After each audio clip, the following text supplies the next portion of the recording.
Matthew Stafford long gone, Cooper Kupp long gone, Allen Robinson injured reserve. It's just been one thing after another this year. This is the worst start at 3-9 for a defending Super Bowl champion. Again, a title that there are, as we said yesterday, there are teams out there that would love to be the worst defending Super Bowl champion of all time. But it just shows you how quickly things can turn around, and it's turned around in a bad way for the Rams. And right at the moment where they embark on this four-game stretch of nationally televised standalone games, although I would like to think Week 17, the NFL is going to choose to move Rams-Chargers out of the prime spot. Please. For both reasons. The only thing the Chargers can feel good about this year is they're 3 games better than the Rams. If you'd have told the Chargers going into the season, hey, guys, you're going to be 3 games better than the Rams after 13 weeks, they'd have gotten pretty excited. There's no question about that. But I think, Mike, I know we've hit on this a little bit as of late, but we've hit on it a lot over the last few years, and it's just never happened, and it's just funny that it happened this year. How many seasons did we go into here as we worked together to go, man, the Rams, they're top-heavy. They're thin. They're, a star football team. If they get a few injuries, it'll change your team. And, credit to them, they really haven't had those issues throughout the Sean McVay era. But it's crazy how they won the Super Bowl, and then all of a sudden this year it hit. And then you see all the problems when it does hit like that. The things that we thought might be a problem, we're seeing it front and center now. Oh yeah, there's a lack of depth on the football team. You're missing a few guys. You don't have as quality of backup players. You lose a few guys, and hey, you had to pay a few guys some more money because you won the Super Bowl. And now, your offensive line, which wasn't great, you lost a few of them. You couldn't even replace them with, high quality starters there. So, I think they're starting to deal with some of the issues of going F them picks there and their style of play here, where you see it's hard for them to weather the storm when more than 2-3 injuries happen. They're not like the Tennessee Titans of last year or the 49ers of last year, where there's great depth throughout the roster, where they're okay, we're missing guys, we wish they were there, but we're still going to be a handful this week and have a chance to win the game. That's the unfortunate part for the Rams. Yeah, it just puts more pressure on your organization to find good, cheap, available talent and coach them up and get them ready. And that's been the big flaw in the F them pick strategy. Because it's not just that you're giving up your draft picks, you're surrendering the ability to have a player under contract for 4 or 5 years at an affordable rate relative to what you're paying the superstar. You want those young guys that are locked in for at least 3 years. No matter how good they are, they're locked in for 3 years to that slotted rookie contract. That helps you smooth out the money and have a great roster. With all those picks gone, and the great irony of the thing was their best player, Aaron Donald, was a draft pick that they actually used. Right. And the theory in league circles has been they just got to a point where they were paralyzed by the fear of blowing it with a first-round pick, of using the pick and getting a guy who ends up stinking, so let's package it for a proven commodity. And there is some value in doing that on a limited basis as part of building your team like the Eagles did with A.J. Brown. But that doesn't mean you make it the foundational concepts on which your team is built. It can't be across the board, mortgage your future 3 years into the future and beyond to have a star here, a star there, a star here, a star there. Because once those stars burn out, you're going to be 3-9. Yeah. And you're going to be wondering what the hell happened. And Sean McVay, when he plays his first Thursday night game of the year on a short week, obviously he played the first Thursday night to start the season, but his first Amazon game, he's going to be looking up at Al Michaels and Kirk Herbstreit thinking, I could have been up there with Al. I could use some of that Bezos money right there. Maybe I made the wrong decision because, even though he got himself a Super Bowl ring, in the fraternity of Super Bowl winning coaches, of which he's now a member, he's kind of the black sheep because he's the one that went 3-9 the next year. So, and he's got to be tormented by that. Anyone who cares about their job would be tormented by how they've crashed and burned this year. So it's not good for the Rams. And you and I may disagree on whether or not they can turn it around. I don't think that. Yeah, I hear you, Mike. I know. It's a quick spin here because Stafford's health issues are still going to be lingering.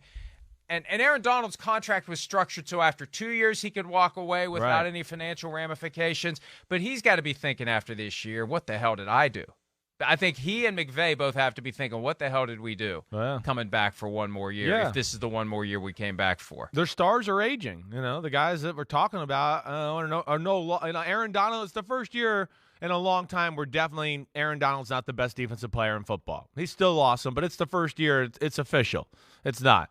It's the first year where Jalen Ramsey's no longer one of the 5 best corners in football, right? So it's all of those things are kind of hitting a peak, Mike, and it is funny. It's a maybe a conversation for the offseason. You're right. I don't know if they can turn it around this offseason either. I'm not saying they can. I'm hopeful just because I believe in the group out there. Knowing Sean McVay through the years and what we've seen from those football teams and kind of what we're seeing right now. They're still fighting, and that's why I always give them respect. They're scrappy that way. But, yeah, there's a lot of work to be done there. And to that, Mike, going back to the Super Bowl and doing my interview with them and all that, and I don't think they wanted to do this. I don't think this was like they were sitting around having meetings going, let's go with the F them picks approach. I think it kind of just was like one of those snowballs that kind of got steam and they got one guy and then somebody else came available. At least that's the way they've always conveyed it to me.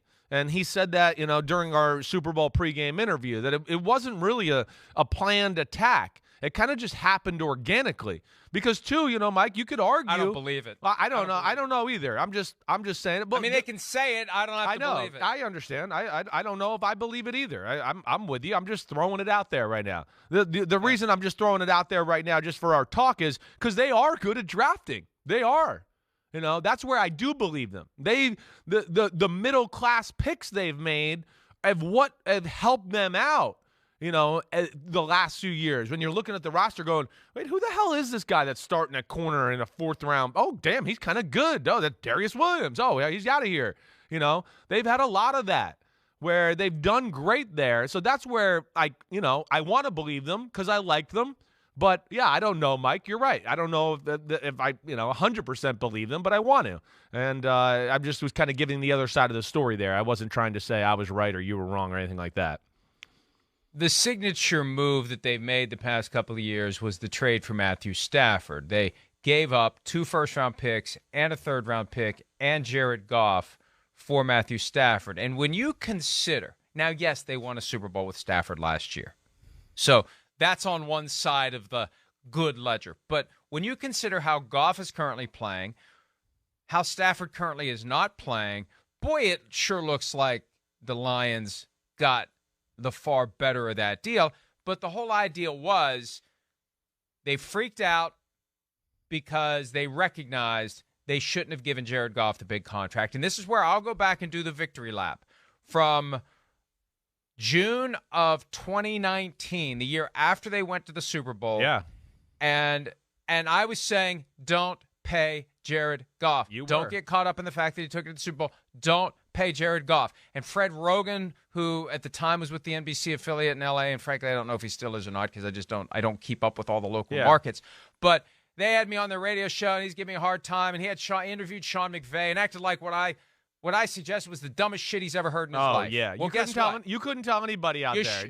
I was telling people. You shouldn't have paid Jared Goff. Right. So that whole thing, you're giving up 2 first-round picks and a third-round pick to offload the awful Jared Goff contract and bring in Matthew Stafford. That, to me, was like the holy crap. That's the epitome of the F them picks mindset. And I think once you do that, and they'd already done the Jalen Ramsey deal, but they just had this attitude. We're going all in. It isn't necessarily F them picks. That became the meme, and that became the T-shirt. But the whole move was the Teddy KGB. I'm going all in. Remember they used that? They splashed the pot when they traded for Von Miller last year, who was there for half a season before he left. Yeah, no, I know. I think they got to a point there where, I think the coaches realized that, damn, we shouldn't have paid him that much, but they got boxed into a corner a little bit. California kid, went to Cal at college, first pick of the draft. You couldn't, to your point with what you're talking about the local affiliates, you couldn't tell anybody that he wasn't that good. That's the fun. I would get eviscerated because I wouldn't have him as like a top 5 or top 10 quarterback. I was like, no, he's 20. He's 21. You're insane. And I'd have people at affiliates out there. I mean, damn, Jim Everett got at me on Twitter once and told me I was ridiculous. And I was like, what exactly is ridiculous about the guy who throws a screen pass and Todd Gurley runs 90 yards? Tell me. I could do that still. Jim, you could still do it. So, but yeah, and I don't love this conversation of, because this was going on early in the year. Well, is Jared Goff better than Matthew Stafford now? Maybe they messed up. No, absolutely not. Absolutely not. The Lions are better than the Rams, as we said earlier in the year. I mean, you go through the roster at this point. I'm talking about forget the injuries. They're got more talent. And, I want everybody to, Jared Goff's amazing. I know, but Jared Goff's bar is low. It's 19 touchdowns and 7 interceptions, and they're 5-7. And we're like, look, he's hitting open receivers. This is amazing. Look at this. He is kind of good. He can complete a pass. So he's exceeding his expectations of what we expected, and he's playing great. It's the best year of his career. There's no doubt. But he ain't Matthew Stafford. You put Matthew Stafford on Detroit right now, and that team's going to be more dangerous. I'll tell you that for sure. But good for Jared Goff. And, yeah, Detroit, they actually, I think we discussed this. They got a decision to make. I never thought we would be talking about this at the end of the year where, yeah, maybe you do stick with Jared Goff. Maybe you don't go in for the quarterback. But either way, I didn't mean to get off topic on the Lions here. But no, the Rams got some issues. But that's the point. The Rams gave up all that to get rid of the contract that they gave him when they shouldn't have. Yeah. And just 2 years under that contract, they realized how badly they screwed up. And that whole thing felt so phony and fake, and they're trying to hide the fact that they basically gave the Lions a first-round pick to please rescue us from this awful Jared Goff contract. It always had that feel of an inside job. Brad Holmes gets the GM job in Detroit. He came from the Rams. They worked closely together. All the other teams He was one of the believers out. of Your Goff. guy, Kyle. Yeah. Kyle was frozen out. The Washington football team would have been interested in Matthew Stafford. It's one of the reasons why Washington called every team this year to see if their quarterback was available, because they didn't want to take any chances. Right. Because they got frozen out. It had that feel of kind of a cozy, crony-ish thing, and it helped McVay and Snead keep Stan Kroenke from figuring out that they had to burn a first-round pick to get rid of this god-awful contract that they insisted on doing just 2 years earlier. It's an amazing story. And the fact they won the Super Bowl glossed it all over. Yeah, it is. But now the price has come due. Yeah. And it's one of the reasons why they're 3-9 right now. Yeah. And Stafford's not playing, and Goff is playing, and the Lions may make the playoffs, and the Rams clearly won't. Hi, it's Mike Florio. Thanks for watching PFT on YouTube. Hit subscribe for the latest news and analysis from Pro Football Talk.